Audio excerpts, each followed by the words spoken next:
Here is the full text of Manmohan Singh's full speech in Rajya Sabha. I rise to highlight some of the problems that have risen after the decision to demonetize Rs 500 and Rs 1000 currency notes. Prime Minister has been arguing that this is the way to curb black money, to prevent growth of forfeiture currency notes and also to help in control of terrorist finance activities. I do not disagree with these objectives. But I do want to point out that in the process of demonetization monumental mismanagement has been undertaken about which today there is no two opinions in the country as a whole. Even those who say that this measure will do harm or cause distress in the short term but be in the interests of the country in the long run should be reminded of what John Keynes said once, in the long run all of us are dead. And therefore, it is important to take note of grievances of the ordinary people who have suffered as a result of this imposition on the country overnight by the Prime Minister. And I say so with all responsibilities, that we do not know what will be the final outcome. Prime Minister has said that we should wait for 50 days. Well, 50 days is a short period. But for those who are poor and from the deprived sections of the society, even 50 days torture can bring about disastrous effects. And that's why about 60 to 65 people have lost their lives, maybe more. And what has been done can weaken and erode our people's confidence in the currency system and in the banking system. I would like to know from the Prime Minister the name of any country he may think of where people have deposited their money in the banks but they are not allowed to withdraw their money.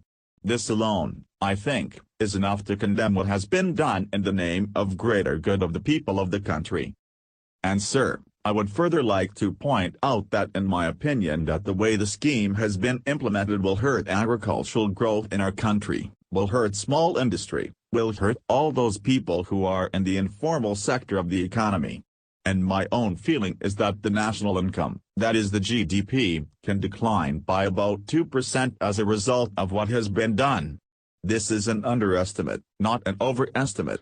Therefore, I feel that the Prime Minister must come up with some constructive proposal on how we can implement the scheme and at the same time prevent this distress that has been caused to the common people. It is no good that every day the banking system comes with modification of the rules, the conditions under which the people can withdraw money. That reflects very poorly on the Prime Minister's office, on the Finance Minister's office and on the Reserve Bank of India.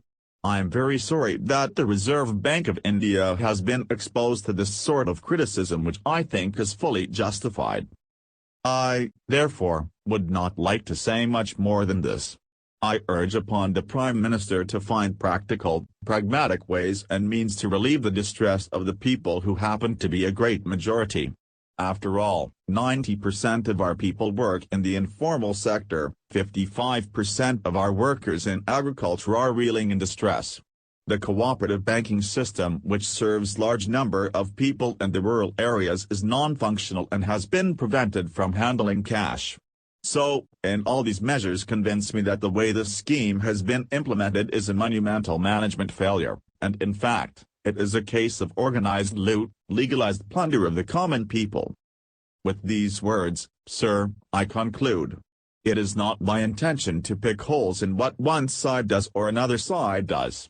But I sincerely hope that the Prime Minister will view that this late hour will help us to find practical, pragmatic ways and means to provide relief to the suffering of the people of this country. Thank you.